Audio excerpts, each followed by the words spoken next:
বাংলাদেশি নাগরিকদের ভারতের তরফে পুশ ইন করা নিয়ে ফের সরব হলেন বাংলাদেশের অন্তর্বর্তী সরকারের স্বরাষ্ট্র উপদেষ্টা জাহাঙ্গীর আলম।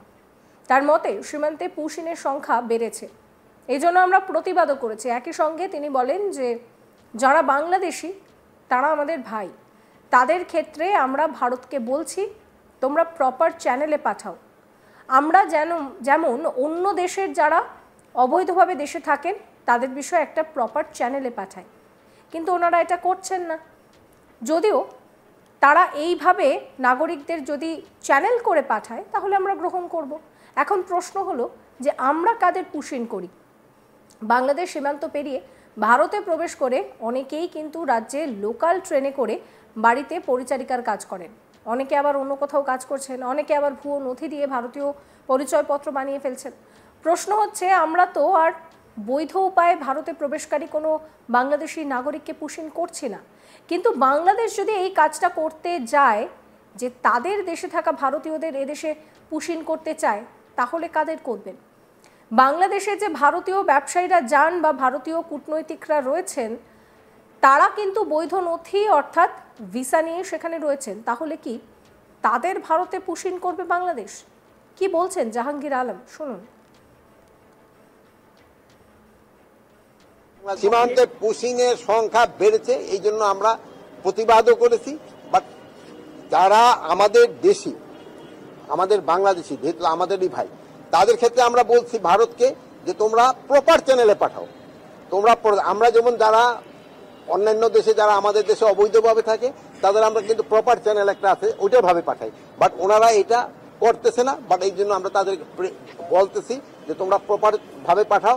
সে যদি আমার দেশের নাগরিক হয় আমরা অবশ্যই তারে আমরা অ্যাকসেপ্ট করব।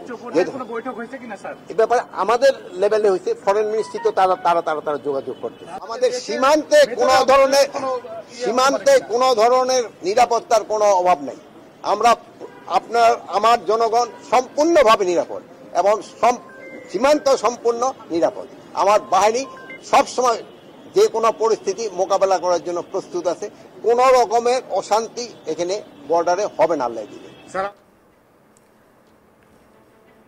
একই সঙ্গে বাংলাদেশের সেনার তরফে বলা হচ্ছে যে বাংলাদেশের সীমান্ত সম্পূর্ণ নিরাপদ রয়েছে, দেশের মানুষ সম্পূর্ণ নিরাপদ রয়েছে। সেনার তরফে জানানো হয় যে ভারত ও বাংলাদেশ সীমান্তে কোনো ধরনের অশান্তি হবে না, দেশের বাহিনী যে কোনো পরিস্থিতি মোকাবিলায় প্রস্তুত রয়েছে। প্রসঙ্গত বাংলাদেশের সেনাও কিন্তু বলছে যে সীমান্ত সুরক্ষিত রয়েছে। তবে বাংলাদেশ মায়ানমার সীমান্তে যে পরিস্থিতি, তাতে করে যে কোনো সময় যা খুশি ঘটে যেতে পারে সেই বিষয়টাই বলেন লেফটেন্যান্ট কর্নেল শফিকুল ইসলাম। তিনি বলেন যে দেশের সীমান্ত কোনো অবস্থাতেই সমঝোতা করে না, দেশের সার্বভৌমত্ব নষ্ট হতে পারে কোনো একটা সম্প্রদায়ের মাধ্যমে, এটা হয় না।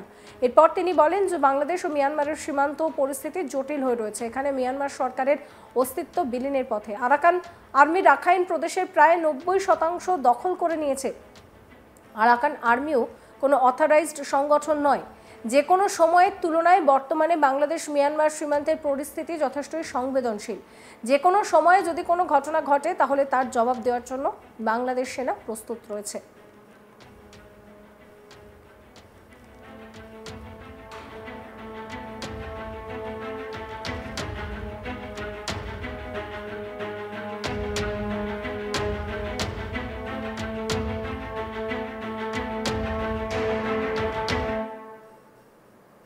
কি বলছেন শফিকুল ইসলাম, শোনাবো।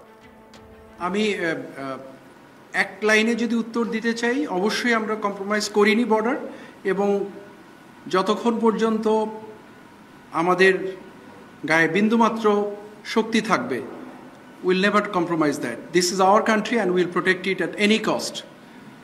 এটা আপনার দেশ, এটা আমার দেশ। এই দেশের সার্বভৌমত্ব বিনষ্ট হতে পারে কোনো একটা সম্প্রদায়ের মাধ্যমে, এটা কখনোই হবে না। এটুকু আপনার উত্তর বলতে পারি। আর যদি আর একটু গভীরে যাই যে আর্টসা অস্ত্র নিয়ে আসছে, মুভমেন্ট করছে, সে ব্যাপারে অবস্থান কি? দেখুন, বাংলাদেশ মিয়ানমার বর্ডার একটা অত্যন্ত জটিল পরিস্থিতির মুখে আছে এখন। এখানে কোনো মিয়ানমারের যে সরকার, যেটা আমরা বলি, যেটা তাদের সেই সরকারের অস্তিত্ব বিলীনের পথে। আরাকান আর্মি রাখাইন স্টেটটা অলমোস্ট দখল করে নিয়েছে, 85 থেকে 90% দখল করে নিয়েছে কিছু জায়গা বাদে। সো এখানে এবং আরাকান আর্মিও তো একটা অথরাইজ সংগঠন নয়। সো এই জায়গাটাতে না আছে কোনো সরকারের অস্তিত্ব সেভাবে, না আছে আরাকান আর্মিকে স্বীকৃতি দেওয়ার মতো কোনো একটা অবস্থা। সো অল টুগেদার এই মুহূর্তে বাংলাদেশ মিয়ানমারের যে বর্ডার পরিস্থিতি, নিঃসন্দেহে এটা যে কোনো সময়ের তুলনায় সংবেদনশীল। তো সেক্ষেত্রে এই ধরনের কিছু আর্ম গ্রুপের মুভমেন্ট হওয়াটা অস্বাভাবিক কিছু নয়, বাট তার মানে এই নয় যে এটাকে আমরা স্বীকৃতি দিব বা এটাকে আমরা দেখেও না দেখার ভান করবো বা এটার ব্যাপারে আমরা পদক্ষেপ গ্রহণ করব না। এই ধরনের ভোলাটাইল একটা পরিস্থিতি এরকম মুভমেন্ট হতেই পারে, বাট আপনাদেরকে আশ্বস্ত করতে চাই বিজিবি প্রাথমিকভাবে এবং ডেফিনেটলি সাপোর্টেড বাই আর্মি আমরা প্রচণ্ডভাবে এই বর্ডারের ব্যাপারে নজর রাখছি এবং এখানে যেন পরিস্থিতি এমন সৃষ্টি না হয় যেটা সার্বভৌমত্ব বিঘ্নিত করতে পারে। আমরা ওয়াকিবহাল আছি, কাজ করছি। বাট অবশ্যই যে মুভমেন্টের কথা আপনারা বললেন সেটা উদ্বেগের বিষয়, এটা কাঙ্ক্ষিত নয়।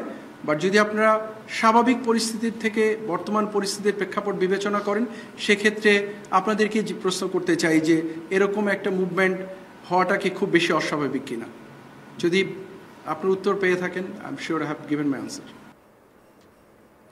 একদিকে সেনা বলছে যে বর্ডার সুরক্ষিত রয়েছে, অন্যদিকে এই পুশ ইন করা নিয়ে কিন্তু বাংলাদেশি সেনার পর এবার সরব হলেন বাংলাদেশের অন্তর্বর্তী সরকারের স্বরাষ্ট্র উপদেষ্টা জাহাঙ্গীর আলম। তার মতে সীমান্তে পুশ ইনের সংখ্যা বাড়ছে, এর জন্য প্রতিবাদও করা হচ্ছে। একই সঙ্গে তিনি বলেন যে যারা বাংলাদেশি তারা তো আমাদের ভাই, তাদের ক্ষেত্রে আমরা ভারতকে বলছি যে তোমরা প্রপার চ্যানেলে পাঠাও। আমরা যেমন অন্য দেশে যারা অবৈধভাবে থাকেন তাদেরকে প্রপার চ্যানেল দিয়ে পাঠাই, কিন্তু ওনারা এটা করছেন না। জাহাঙ্গীর আলম কি বলছেন শুনুন। সীমান্তে পুশিং এর সংখ্যা বেড়েছে, এই জন্য আমরা প্রতিবাদও করেছি। বাট যারা আমাদের দেশি, আমাদের বাংলাদেশি, যেহেতু আমাদেরই ভাই, তাদের ক্ষেত্রে আমরা বলছি ভারতকে যে তোমরা প্রপার চ্যানেলে পাঠাও। আমরা যেমন যারা অন্যান্য দেশে যারা আমাদের দেশে অবৈধভাবে থাকে তাদের আমরা কিন্তু প্রপার চ্যানেল একটা আছে ওইটা ভাবে পাঠাই, বাট ওনারা এটা করতেছে না। বাট এই জন্য আমরা তাদের বলতেছি যে তোমরা প্রপার ভাবে পাঠাও। সে যদি আমার দেশের নাগরিক হয় আমরা অবশ্যই তারে আমরা অ্যাকসেপ্ট করব। এ ব্যাপারে আমাদের লেভেলে হয়েছে, ফরেন মিনিস্ট্রি তো তারা যোগাযোগ করতে। আমাদের সীমান্তে কোনো ধরনের নিরাপত্তার কোনো অভাব নাই। আমরা আমার জনগণ সম্পূর্ণভাবে নিরাপদ এবং সীমান্ত সম্পূর্ণ নিরাপদ। আমার বাহিনী সবসময় যে কোনো পরিস্থিতি মোকাবেলা করার জন্য প্রস্তুত আছে। কোন রকমের অশান্তি এখানে বর্ডারে হবে না, আল্লাহ দিবে। সমস্ত খবরের আপডেটের জন্য আপনাদের নজর থাকুক আজ তাক বাংলায়। চ্যানেলটিকে সাবস্ক্রাইব করবেন, নোটিফিকেশন পেতে বেল আইকনে ক্লিক করবেন, ফলো করতে ভুলবেন না আজ তাক বাংলার হোয়াটসঅ্যাপ চ্যানেল।